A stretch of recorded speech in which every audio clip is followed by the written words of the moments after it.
The bridge gave out from under her wagon wheels with a crack like a rifle shot, and Hazel Monroe felt the whole world tilt sideways beneath her.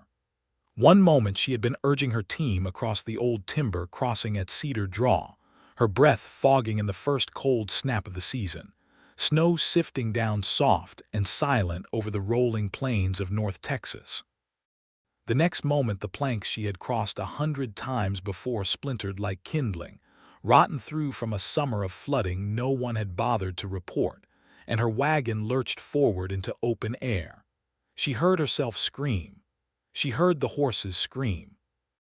The wagon bed dropped, the traces snapped taut, and for one endless heartbeat Hazel Monroe was falling toward the frozen creek bed 15 feet below with nothing beneath her but splintered wood and empty gray sky. Then a hand closed around her wrist like an iron shackle, and she was wrenched sideways out of the wagon seat as if she weighed nothing at all. She hit solid ground hard enough to knock the breath from her lungs, rolling twice in the thin crust of new snow before she came to rest against a stranger's chest, his arms locked around her, his heart hammering against her back nearly as loud as her own. Below them, the wagon crashed down into the draw in a shower of broken boards and flying harness leather. One horse screamed and thrashed in the shallow water, tangled in its traces, while the other had somehow torn free at the last instant and now stood trembling on the bank, sides heaving. "Are you hurt?" The voice above her was low, urgent, edged with the particular calm of a man who had seen disaster before and knew panic did no one any good. Hazel dragged air into her lungs and pushed herself upright, ignoring the offered hand, though she noted it anyway, broad, weathered, steady. "I am not hurt. My horse is." She was on her feet and moving before he could answer, sliding down the frozen bank toward the draw, her skirts catching on brush she did not feel. The stranger came after her, and by the time she reached the thrashing gelding he was already there beside her, a folding knife open in his hand. "Hold his head," he said, not a request, an instruction delivered with the same unhurried certainty he might have used to order a meal. "I will cut him free." Hazel did not argue. She had spent 26 years on horseback and knew a calm hand when she saw one work. She threw her weight against the gelding's neck, murmuring low words her father had taught her before she could properly walk, and the horse quieted enough for the stranger to saw through the tangled traces one strap at a time, careful of the thrashing hooves, until the animal scrambled up onto the bank on its own power, blowing hard but sound. Only then did Hazel Monroe turn to look properly at the man who had likely just saved her life. He was tall, dark-haired beneath a snow-dusted gray hat, with a jaw shadowed by a day's stubble and eyes the color of weak coffee, watchful and direct. He wore a heavy wool coat over what she recognized, with a small drop of her stomach, as a cattle inspector's badge pinned crooked at his collar. "Walter Wilcox," he said, folding the knife closed and slipping it back into his coat. "State Livestock Sanitary Inspector out of Prescott Wells. I was riding the line when I saw your bridge go." Hazel Monroe. She wiped snow from her sleeve, refusing to let her hands shake though the adrenaline was only now catching up to her. "Sweetgrass Ranch. That bridge has needed mending since July, and I told the county so twice." "I believe you." He looked past her to the wreck of her wagon, half sunk in the icy creek. "What in the world were you doing crossing it alone in a snow like this?" "Attending to my business, Mr. Wilcox, same as you." She heard the sharpness in her own voice and did not soften it. Gratitude and irritation could occupy the same breath, she had found, especially when a stranger implied a woman ought to have known better than to travel her own land. "I was headed to town for word from the rail depot. My herd is due to ship inside 2 weeks, and I intend to see that it does." Something shifted behind his eyes at that. Not surprise exactly. More like recognition, the look of a man who had just heard the first note of a song he already suspected he would not enjoy. "Sweetgrass Ranch," he repeated slowly. "That would put you inside the new quarantine boundary the board drew up last month." Hazel felt the cold settle deeper into her bones than the weather alone could account for. "There is no quarantine boundary on my land," she said. "My herd has never carried fever ticks, My father ran clean cattle on that range for 18 years, and I have kept it clean since. That is not what the map in Prescott Wells says. Walter Wilcox said it gently, as a man delivers bad news he wishes were not his to deliver, but he said it plainly all the same, and Hazel respected him for it even as her chest tightened with dread. I have not ridden your range myself yet. I was on my way to do exactly that, but if the line holds where it is drawn, your cattle do not leave that ground until spring, inspected or not. Snow was falling harder now, fat quiet flakes settling on his shoulders, on her ruined wagon, on the whole indifferent plain. 2 weeks to make the rail depot before the season closed the tracks to cattle cars. 2 weeks, and a stranger had just told her the ground beneath her own herd had been declared poisoned by men who had never set foot on it. Then you had better come see for yourself, Mr. Wilcox, Hazel said, turning to catch her frightened horse by its halter rope. Because I do not intend to lose 18 years of my father's work to a line drawn by men sitting behind desks in the county seat. He studied her a long moment, snow gathering white in his dark hair, and something like the beginning of respect crossed his face. "No, ma'am," he said. "I do not suppose you do." They walked the 2 miles back to Sweetgrass Ranch together, leading the horses, her ruined wagon left for salvage later, and neither of them spoke much of the fall through the bridge again, though Hazel found herself glancing sideways at the man more than once, still feeling the ghost print of his hand locked around her wrist. The ranch house sat low and long against a windbreak of cottonwoods, smoke already curling from the chimney by the time they crested the last rise, and a stooped, silver-bearded man came out onto the porch at the sound of hooves, worry plain on his face. "Hazel, good Lord, girl, what happened to the wagon?" "The Cedar Drawbridge finally gave out, Uncle Cyrus. I am unharmed. This is Mr. Walter Wilcox, the new cattle inspector out of Prescott Wells. He is the reason I am able to tell you that in person, instead of you finding out some other way." Cyrus Monroe's eyes went wide, then soft with gratitude, and he came down off the porch steps to shake Walter's hand with both of his own. "Then I am in your debt, sir, more than I can rightly say. Come in out of this weather, both of you. There is coffee, and something stronger if the coffee does not do the job." Inside, the house was warm and smelled of wood smoke and simmering beans, a home clearly built by people who had worked hard and loved the work. Hazel shed her ruined coat and set about making Walter Wilcox as comfortable as a man could be made in a stranger's kitchen, while her uncle fussed over the horses being seen to, and would not stop thanking Providence for the inspector's timely appearance. It was only once they were all seated at the long table, coffee steaming, that Hazel brought the conversation around to the matter that mattered most. "Uncle Cyrus, Mr. Wilcox says the sanitary board has drawn a new quarantine line and it puts Sweetgrass inside it." The old man's cheerful color drained a shade. "That cannot be right. We had the county inspector out in September. He passed the whole herd clean, said so in writing." "I do not doubt that inspection was accurate," Walter said carefully. "But the boundary I am speaking of is a new one, drawn last month by the Territorial Sanitary Board in Prescott Wells, not the county line at all. It follows the survey for the new rail spur being cut west of here. I have not seen the paperwork behind it myself. That is part of why I am out riding fence lines in a snowstorm instead of sitting warm by my own stove, Mrs. Monroe's bridge notwithstanding." "Miss Monroe," Hazel corrected, quiet but firm, and did not miss the small flicker of something crossing Walter Wilcox's face at the correction, gone as quickly as it came.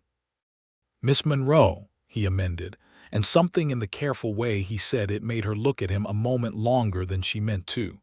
Cyrus set down his coffee cup with a clatter. "The rail spur, that is Elias Sorrell's project, is it not? He has been out here twice this fall talking up the right-of way, wanting to buy our western acreage for a siding."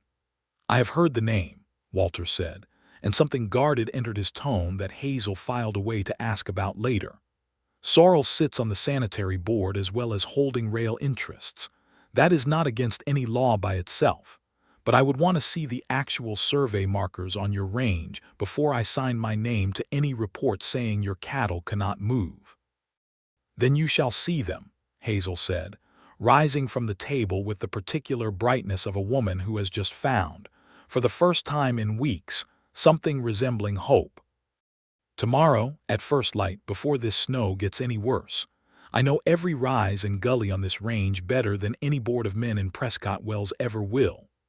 Walter Wilcox looked at her across the table, firelight catching the stubborn set of her jaw, the sharp intelligence in eyes that had not stopped working the problem even while her uncle fretted, and he found himself, against every instinct toward professional distance, almost smiling. "Then I suppose I had better get some sleep, Miss Monroe," he said, "since it seems I have a long ride ahead of me tomorrow, one way or another."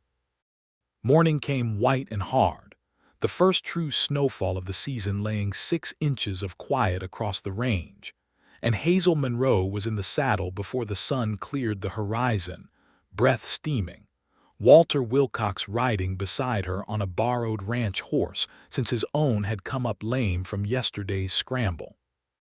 They rode the western boundary first, out past the windbreak and the winter pasture, where 400 head of Hazel's cattle stood dusted white, unbothered, chewing at hay her hands had put out before dawn. Walter dismounted twice to examine animals up close, running his hands through hide and along ears with the practiced thoroughness of a man who took his work seriously even when the weather made every task twice as hard. "Clean," he said, straightening from the third inspection, snow melting on his shoulders. "Every animal I have looked at. No sign of fever tick, no sign of any sickness at all. I could have told you that yesterday.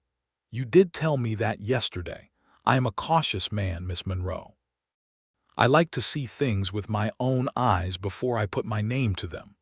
She almost respected him more for saying it than if he had simply taken her word. They rode on to the survey markers Cyrus had mentioned, freshly driven stakes with faded ribbons still tied at the top, and Walter crouched beside one, brushing snow away to study the numbers stamped into the iron. His face changed as he read them. Something hardened there, old anger surfacing beneath the professional calm. "This survey matches the rail spur route," he said slowly. "Almost exactly. I know because I cut that survey myself 2 years back when I still worked for the Texas and Pacific." Hazel swung down from her horse to stand beside him, snow crunching underfoot. "You were a railroad man." "I was a railroad man," he agreed, and something bitter crept into his voice for the first time since she had met him. "Until I found out the spur route I had surveyed fair and square got redrawn behind my back to cut through 3 ranches whose owners had refused to sell at the company's price, and straight around 2 others whose owners happened to be friendly with the men doing the redrawing. I said as much to the wrong people.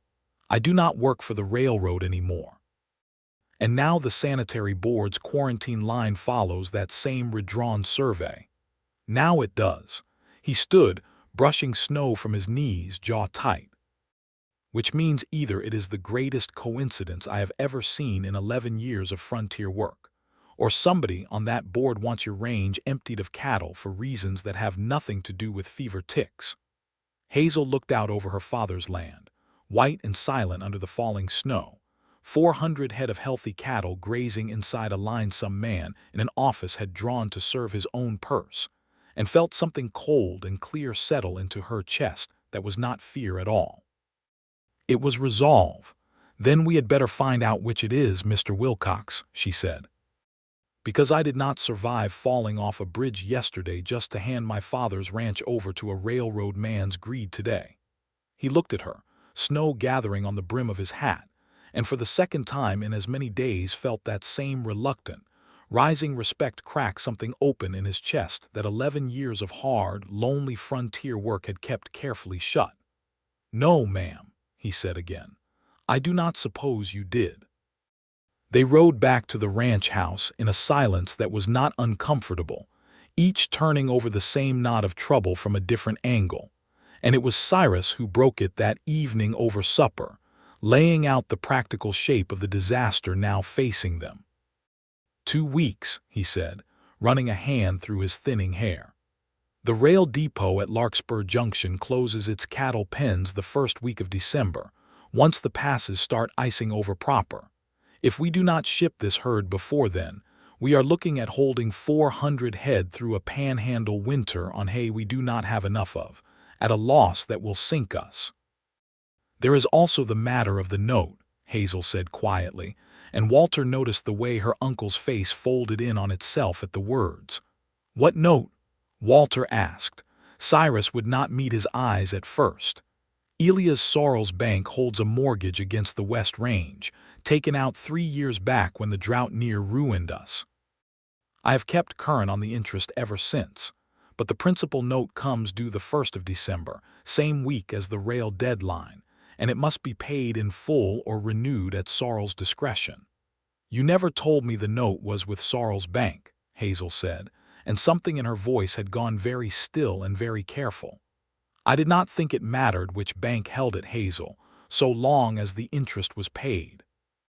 Walter watched the two of them, watched the shape of the trap closing in the firelight, and understood with the flat certainty of a man who had once cut a false survey line himself, unknowing that Elias Sorrel had built this snare with more patience than most men build a house.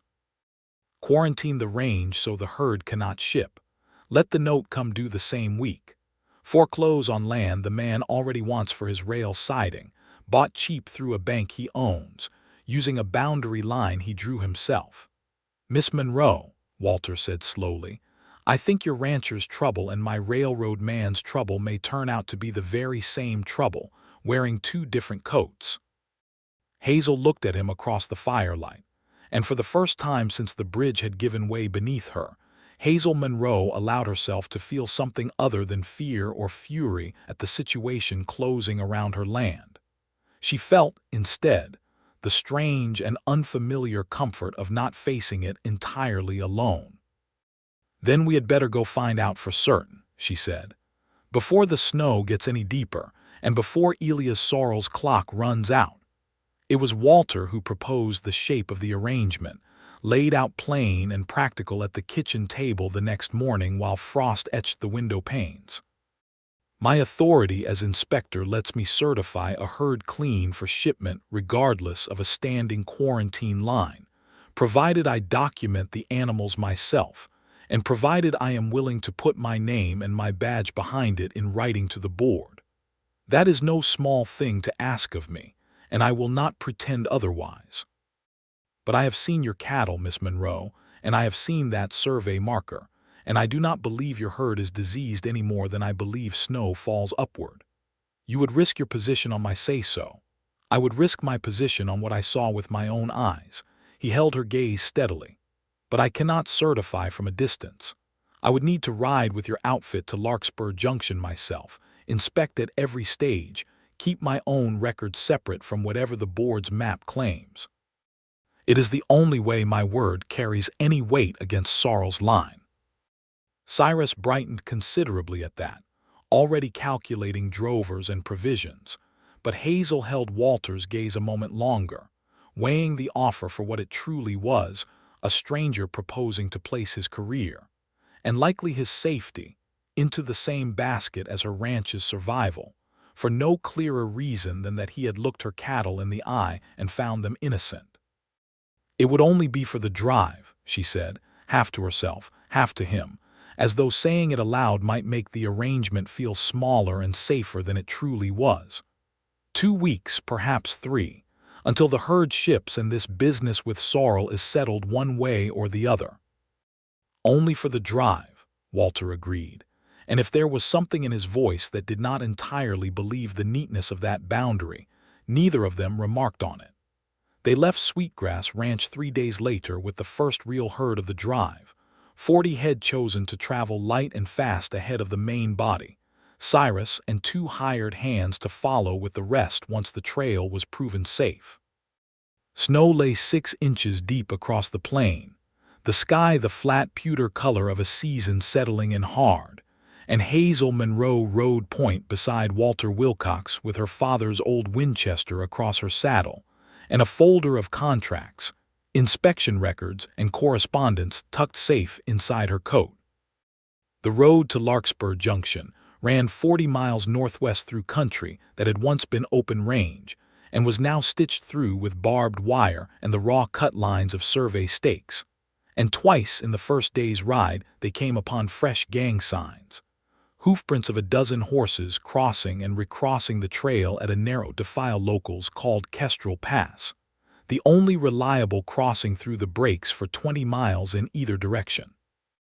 "That is Boone Kessler's outfit," said one of the hired hands, a lean, quiet man named Tobias who had trailed cattle through this country for a decade. "They run a toll on anybody wanting through the pass. Cash money or they cut your herd for their own trouble. County sheriff never does a thing about it. Some folks say the sheriff gets a cut." "Some folks say a great many things about Boone Kessler," Walter said grimly, "and near all of it turns out to be true." They camped that night short of the pass, fires small and banked low, and it was there, huddled close against the cold with the herd settled and Cyrus's men on first watch, that Hazel found herself talking to Walter Wilcox in a way she had not talked to anyone since her father died. "You never said what happened," she ventured, "when you found out about the survey, after you said as much to the wrong people." Walter stared into the low fire a long moment before answering. "I was engaged to be married back then. Woman named Clara in Fort Worth. When the railroad let me go for making trouble, she decided a man without steady wages was not the man she had agreed to marry. I could not much blame her for it. I had nothing to offer her by then but a grudge and a badge I had not yet earned. That was not fair to you. Fairness has not got much to do with most things out here, Miss Monroe. I learned that a long while back." He glanced at her across the fire, something guarded and searching in his look. "You have not asked why a rancher's daughter is riding herd instead of leaving it to hired men." "Because it is my herd," she said simply. "My father built this ranch with his own 2 hands after the war, buried 2 children and a wife on that land, and taught me every part of the business because he had no son to teach it to and did not see why a daughter should learn any less. I have kept the books, negotiated every contract, caught 2 crooked buyers trying to shortchange us on weight, and I do not intend to sit by the fire sewing while men decide my future for me. Not Sorrel's men." "Not any men." Something in Walter's chest loosened at that, warm and unfamiliar, watching her face lit by firelight, fierce and unafraid, and he understood in that moment that whatever careful distance he had meant to keep between inspector and rancher had already begun, quietly and without his permission, to erode. "No," he said softly. "I do not imagine you do." They rode through Kestrel Pass the next morning without incident, though Hazel counted no fewer than 6 riders watching from the ridgeline above, rifles visible, making no move to stop them but making certain to be seen. Walter rode close beside her the whole way through, one hand near his own rifle, and did not relax until the pass opened out onto the broad valley leading down toward Larkspur Junction. "They let us through," Hazel said once they were clear. "They let a lawman through this once with witnesses watching," Walter corrected. "That is not the same as leaving us be. Kessler's outfit does not want trouble with the state before they have finished whatever business they mean to finish." "That tells me something is still in motion. I do not yet know what." Larkspur Junction sat where the new rail spur met the old cattle trail, a raw, fast-growing town of new lumber and older canvas, stockyards already busy with pens of bawling cattle waiting on cars. And it was there, in the freight office attached to the depot, that they found their first real thread to pull. The freight agent, a nervous young man named Perkins who clearly wanted no part in whatever trouble 2 strangers asking pointed questions might bring him, nonetheless let slip more than he meant to when Walter flashed his inspector's badge and asked to see the right-of-way clearance records for the western spur. "Those go through Mr. Sorrel's office direct, sir." "I only keep the freight tallies." He hesitated, glancing toward the door as though the walls themselves might report him. "Though I will say the tallies show some queer entries, Payments out to a Kessler Freight and Escort Company, regular as clockwork, marked as right-of-way clearance fees. Never any goods moved that I could see attached to it, just money going out month after month. Hazel felt Walter go very still beside her. Kessler Freight and Escort, Walter repeated. That would be Boone Kessler. I would not know, sir. I only keep the tallies. Hazel leaned forward, laying her folder of contracts on the counter beside the ledger Perkins had reluctantly produced, and set to comparing figures with the quick, practiced eye of a woman who had balanced her own ranch's books against crooked buyers for years. These payments began 4 months ago, she said after a moment. The same month the new quarantine line was drawn. And look here, the amounts scale with the size of herd traffic through the pass that same month. This is not a right-of-way fee, Mr. Wilcox.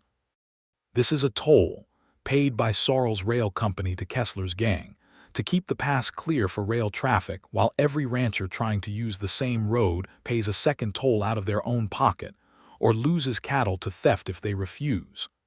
And the quarantine line keeps ranchers like you desperate enough to sell out cheap to Sorrell's syndicate instead of risking the pass at all, Walter finished grimly. It is a tidy business, once a man is willing to be as crooked as Sorrell apparently is.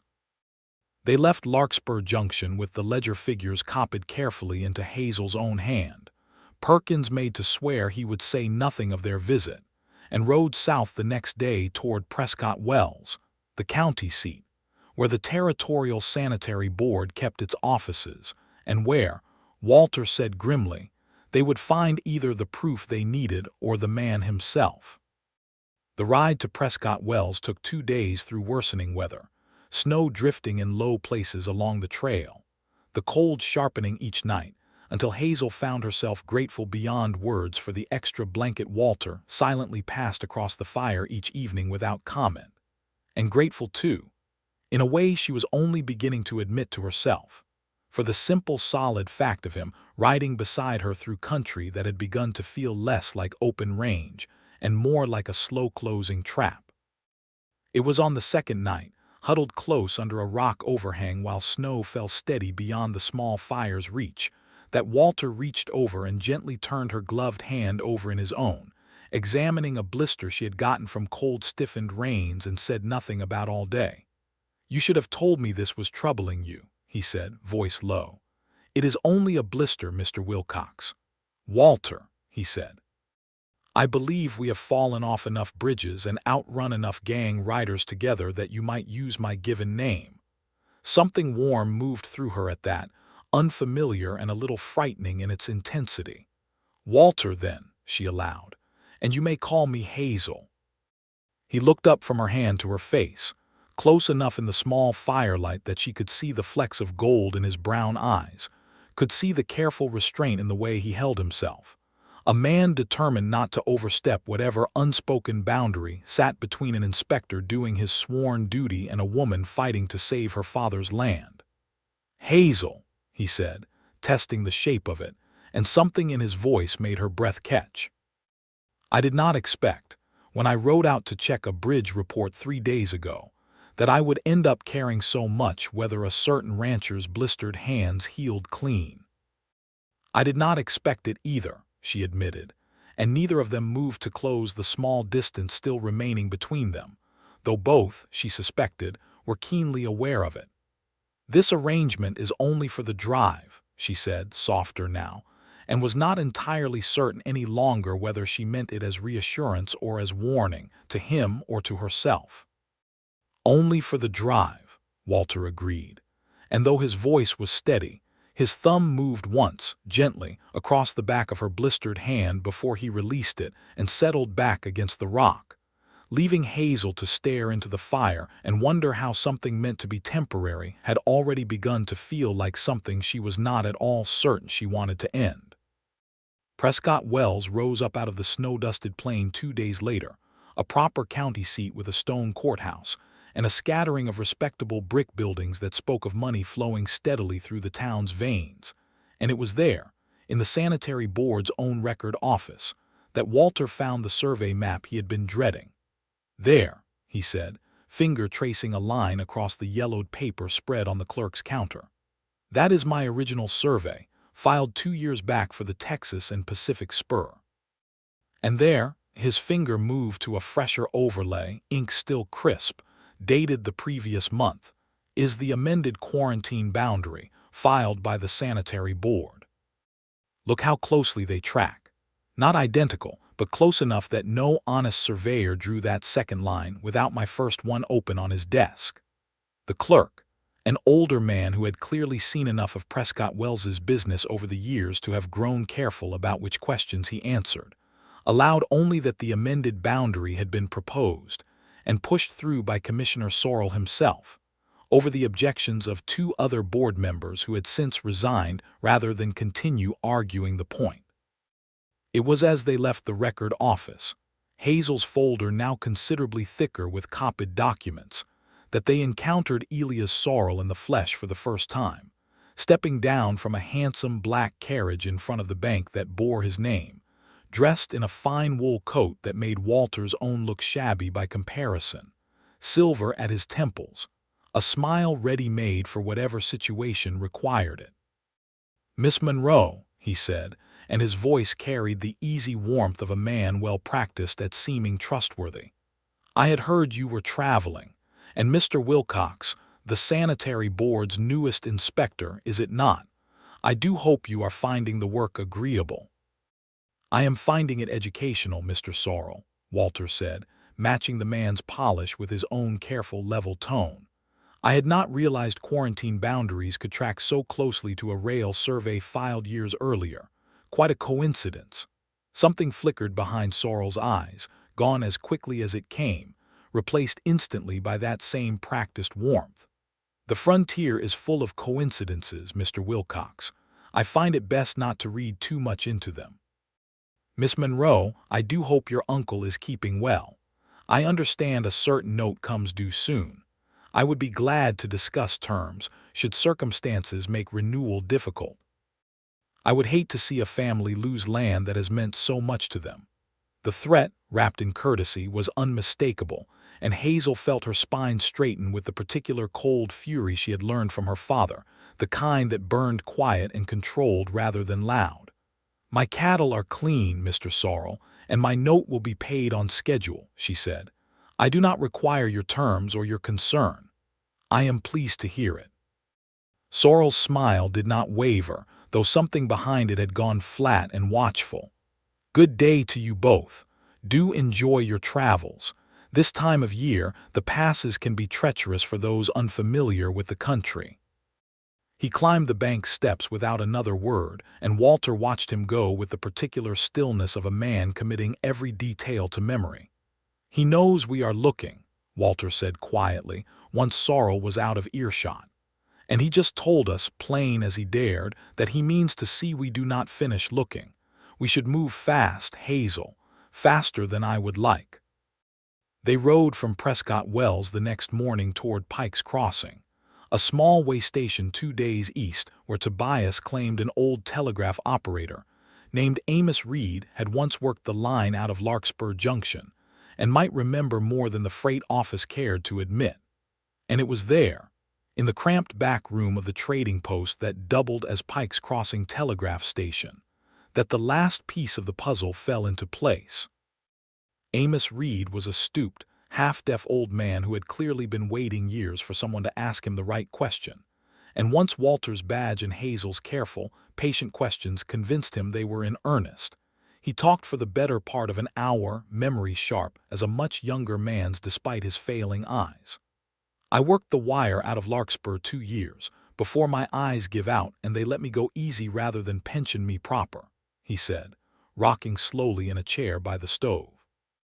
"I sent plenty of Sorrell's telegrams myself, back when he first come courting the rail company's interest out here.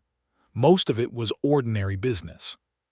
But there was a run of wires, maybe 8 months back, between Sorrell and a man signing himself only as BK, that I did not much like the smell of. Talk of clearing certain ranches off certain maps. Talk of making the pass too costly for holdouts to use. I did not understand the whole of it then. I believe I understand it better now, hearing what you two are asking. Would you swear to that before the Sanitary Board, Mr. Reed?" Walter asked, careful and gentle, aware of what he was asking an old man to risk. Amos Reed was quiet a long moment, working something over behind his cloudy eyes, and when he finally answered, his voice had gone rough with old, banked anger of his own. Sorrel's bank foreclosed on my brother's spread 3 years back. Same manner of business you are describing now, quarantine line and toll road and all. My brother took his own life inside a year of losing that land, Mr. Wilcox. I would swear to whatever truth I know, and gladly, if it means that man finally answers for what he has done to folks out here. It was as they left Pike's Crossing the next morning, Amos Reed's sworn statement carefully folded into Hazel's growing folder of evidence, that the trouble Sorrel had promised finally caught up with them.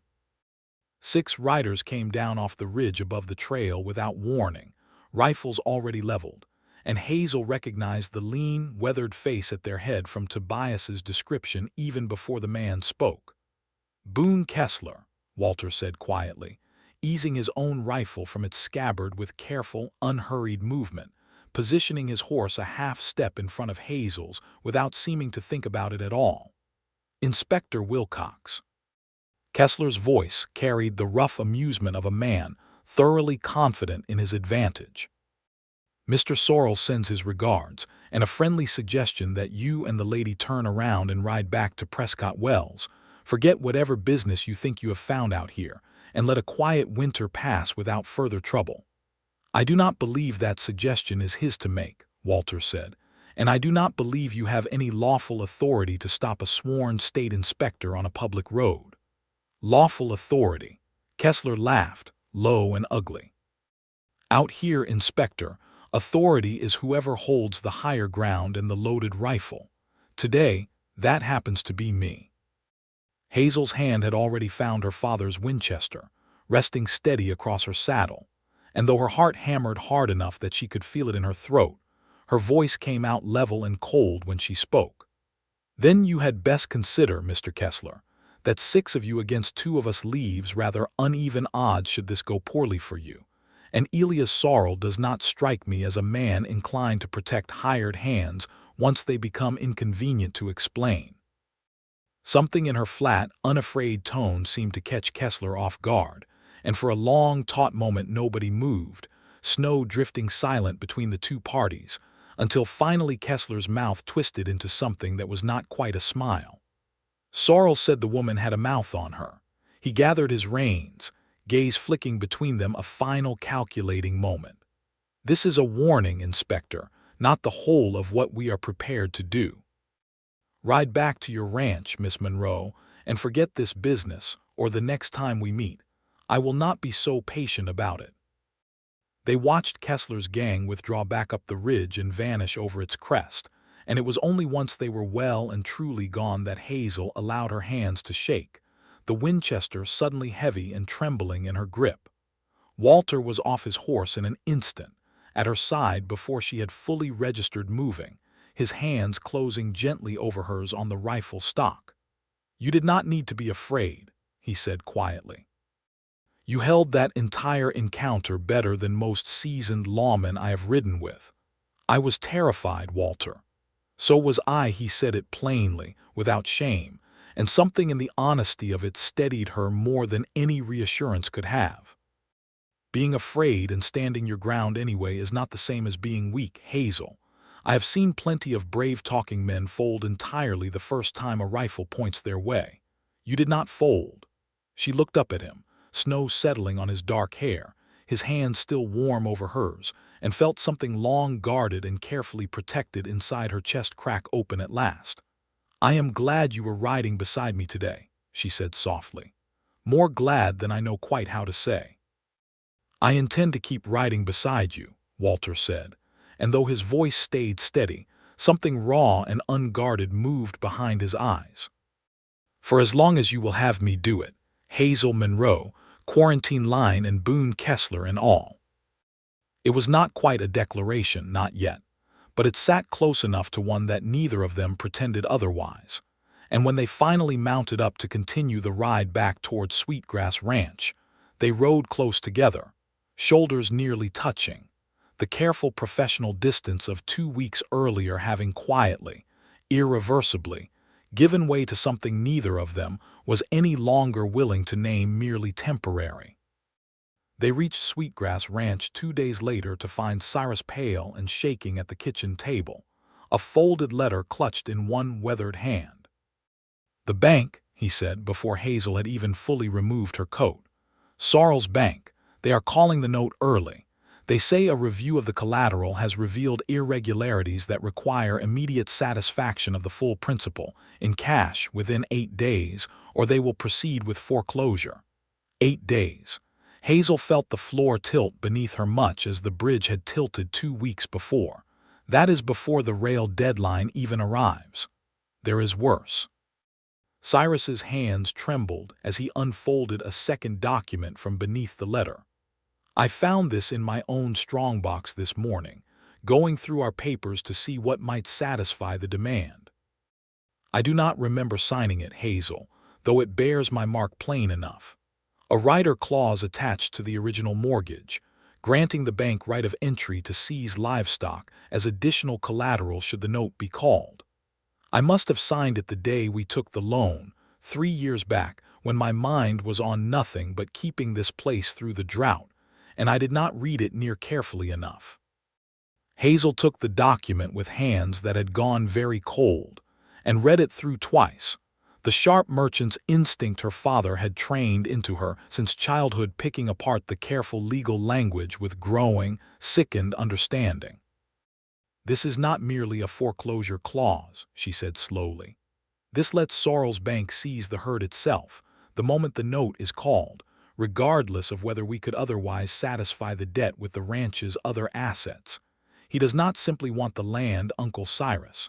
He wants the herd too, likely to sell at auction himself, on top of whatever he gains from the land. He built this trap years ago and has simply been waiting for the right season to spring it." Walter, standing quiet by the door through this exchange, felt something cold and furious settle into his chest, the particular anger of a man watching an old, careful cruelty finally reveal its full shape. 8 days, he said. "That gives us 8 days to get to Larkspur Junction with the herd, ship it before the bank can lay hands on a single head, and reach the sanitary board with enough proof to void both the quarantine line and whatever crooked paper Sorrel used to trap your uncle's signature. That is not much time, Hazel, but it is not nothing either." "The herd is not fully gathered," Cyrus said miserably. "The main body is still scattered across the West Range, and with the bank's men liable to ride out any day to serve notice." "Then we gather it tonight, and we move at first light," Hazel said, and the shake had already gone out of her voice, replaced by the same flat, determined resolve Walter had first seen in her the moment the bridge collapsed beneath her wagon.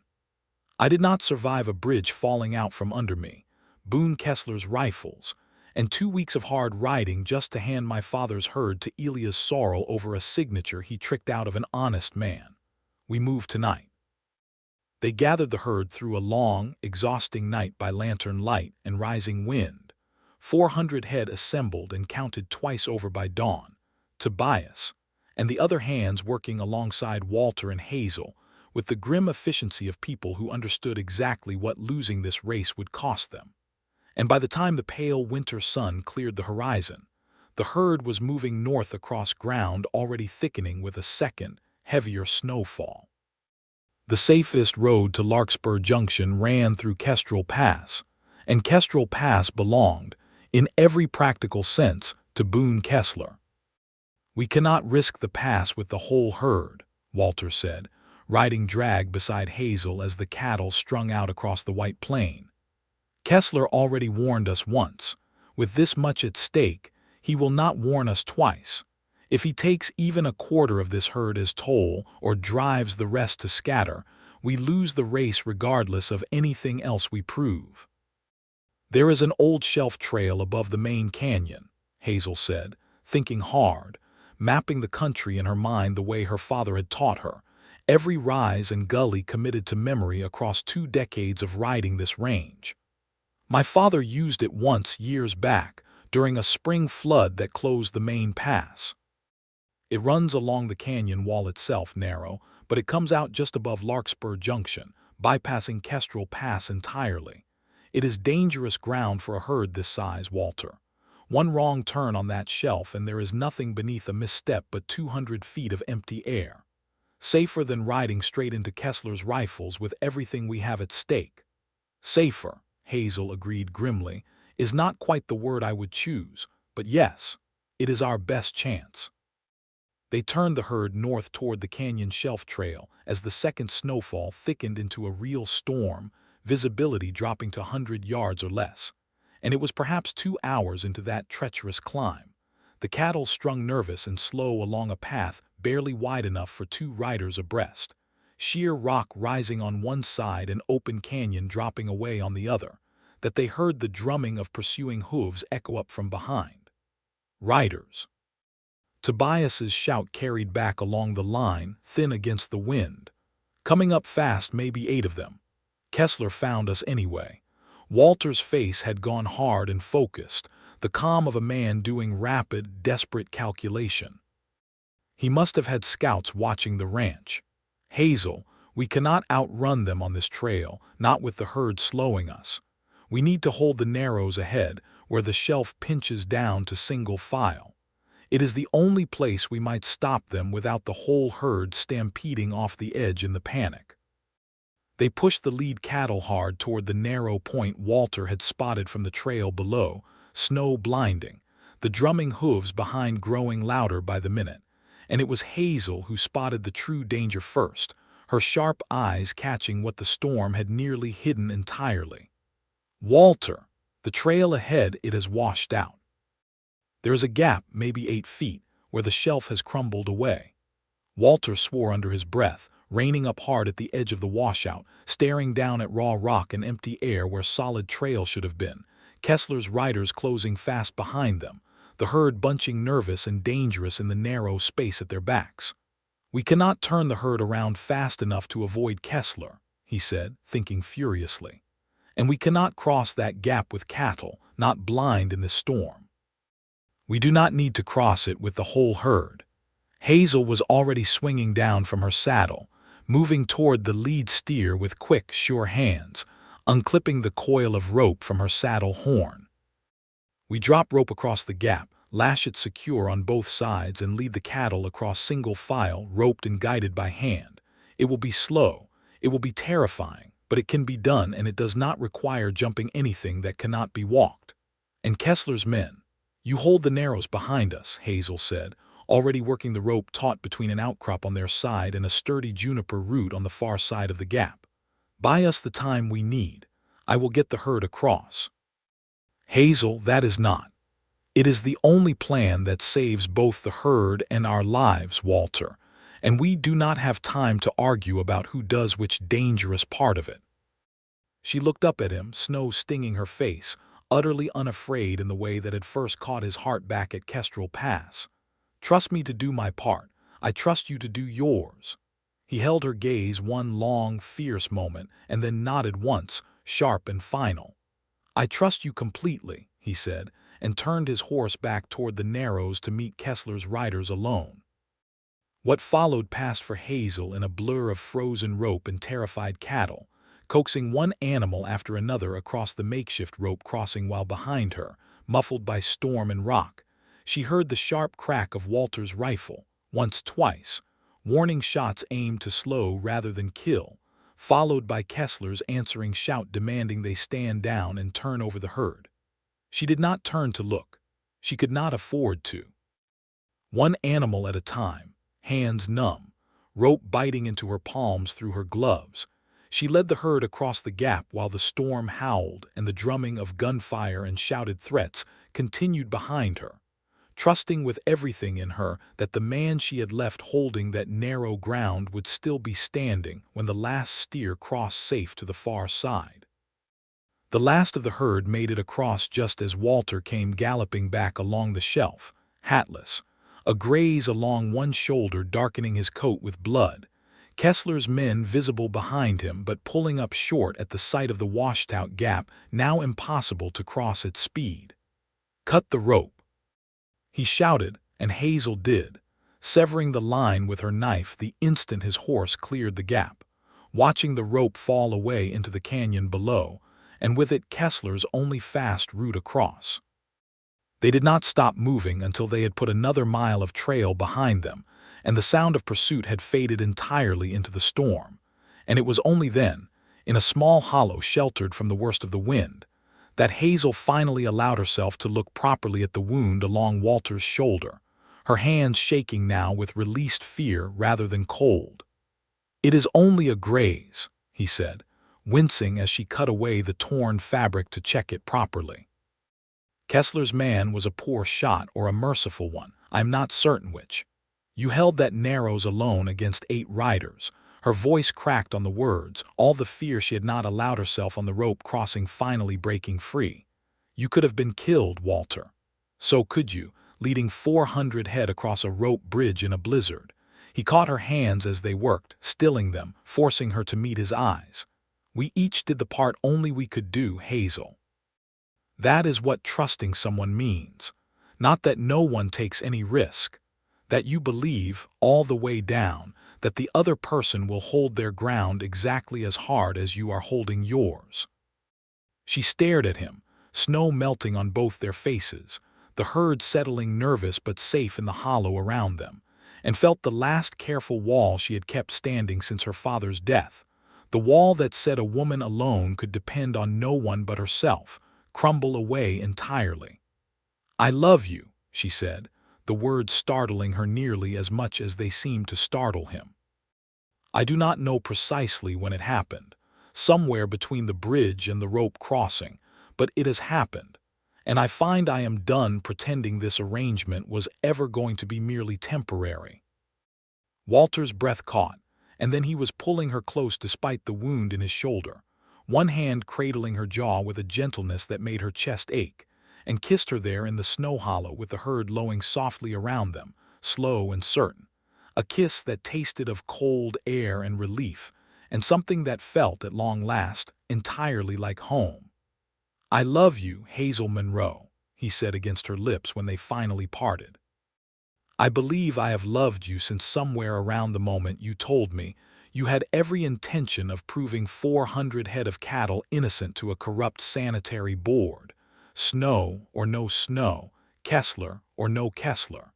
I do not want this to be temporary either. I do not want it to be temporary at all." They held each other a long moment in the storm's diminishing wind, and then, because 8 days had become 7 and the herd still had miles to cover before it reached safety, they mounted up once more and pushed on toward Larkspur Junction, hands finding each other's whenever the trail allowed, the future between them now as certain as anything either of them had ever known. They reached Larkspur Junction 2 days later, herd intact, exhausted but whole, and it was there that the last, decisive confrontation finally came. Word had already reached the Sanitary Board's local office of the attack on the Canyon Shelf Trail, and word traveled fast in a town built on gossip and freight schedules, so that by the time Hazel and Walter walked into the board's temporary hearing room, evidence folder in hand, a considerable crowd of ranchers, freighters, and curious townsfolk had already gathered, drawn by rumor of trouble at Kestrel Pass and eager to see how it would resolve. Elias Sorrel was present, seated at the board's table with the easy confidence of a man who did not yet know how thoroughly his own carefully built trap had been unraveled, and his composure held admirably right up until Walter laid the freight ledger, the altered survey map, Amos Reed's sworn statement, and finally the rider clause from Cyrus's mortgage out on the table before the assembled board members, one document after another in the clear, unhurried manner of a man building an unassailable case brick by careful brick. "These payments to Kessler Freight and Escort," Walter said, voice carrying easily across the hushed room, "total upward of $6,000 over 4 months, precisely matching the period during which the amended quarantine boundary was drawn and enforced. A boundary which tracks, gentlemen, almost exactly along a rail survey filed 2 years earlier by the Texas and Pacific, a survey I filed myself, and which was subsequently altered without my knowledge or consent to favor certain interests over others. This is an outrageous fabrication, Sorrel said, color rising in his face, though his voice retained its polish. I will not sit here and be accused by a disgraced former railroad employee and a rancher with an obvious financial interest in seeing the quarantine lifted. I have a sworn statement from Amos Reed, formerly of the Larkspur Telegraph Office, describing wires exchanged between yourself and a man signing as BK, discussing the deliberate obstruction of certain ranchers' access to the only safe crossing through Kestrel Pass, Walter continued, unmoved. I have testimony from your own freight office regarding the nature of those payments. And I have here a rider clause attached to Cyrus Monroe's mortgage, granting your bank right to seize livestock as collateral, a clause Mr. Monroe does not recall reading carefully at the time of signing, and which conveniently activates the very week the quarantine you engineered would have prevented his herd from shipping at all. None of this proves.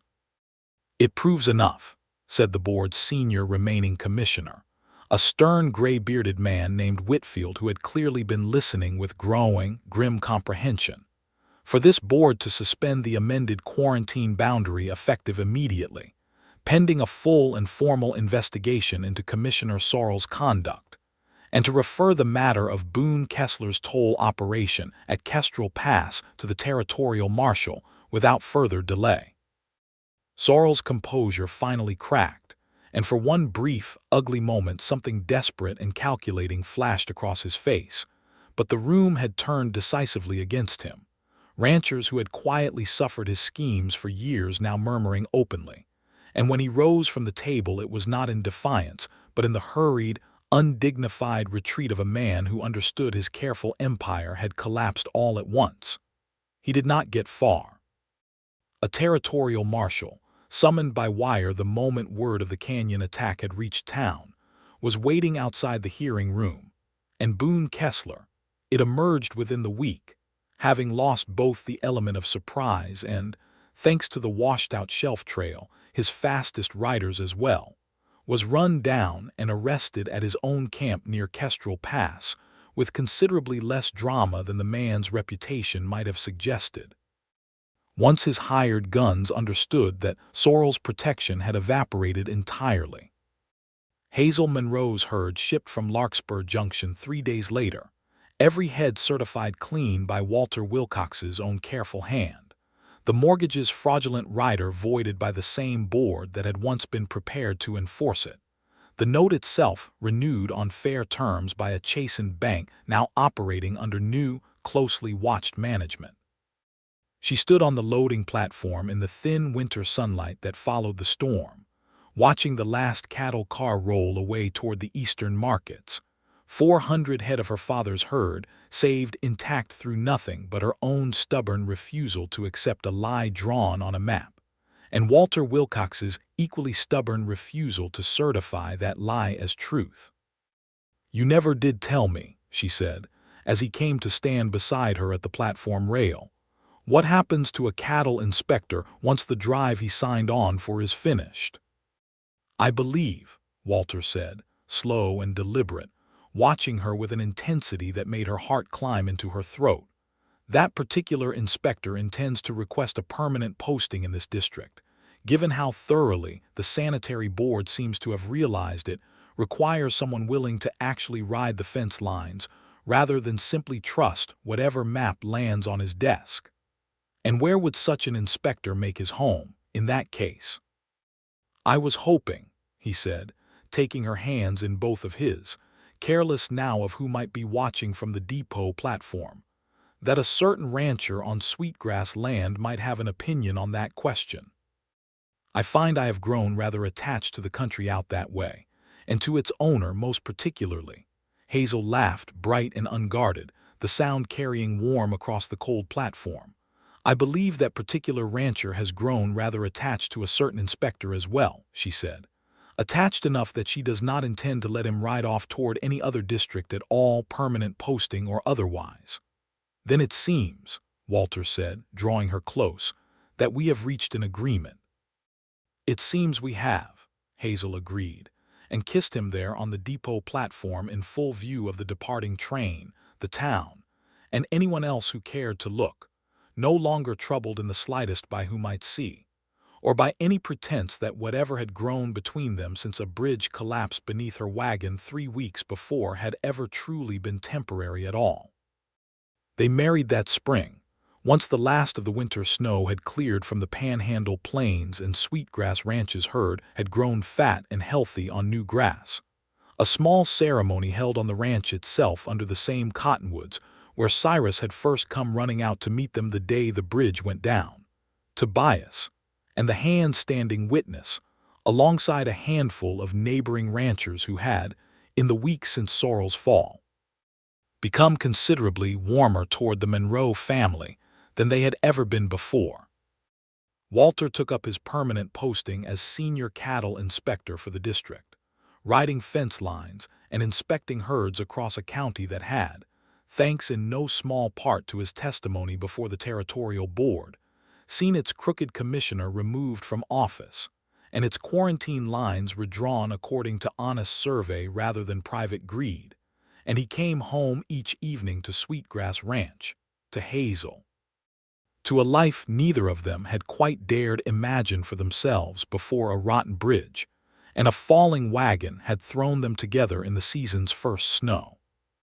Hazel kept the books, negotiated every contract with the same sharp, careful eye that had once caught crooked buyers shortchanging her father's herd, and expanded Sweetgrass's holdings steadily over the following seasons, no longer merely defending what her father had built, but building something new alongside a husband who had learned, through hard experience of his own, exactly how much a person's word ought to be worth, and who found in Hazel Monroe a partner equal to him in courage, in judgment, and in the quiet, fierce devotion that had first taken root somewhere between a canyon shelf trail and a snow-hollow kiss.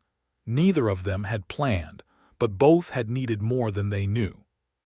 They built no grand epilogue of children or decades past, only the steady, sufficient happiness of two capable people who had found, against every hard lesson the frontier had taught them both, that the safest place either of them had ever known turned out to be simply each other, and the home they had chosen together to keep.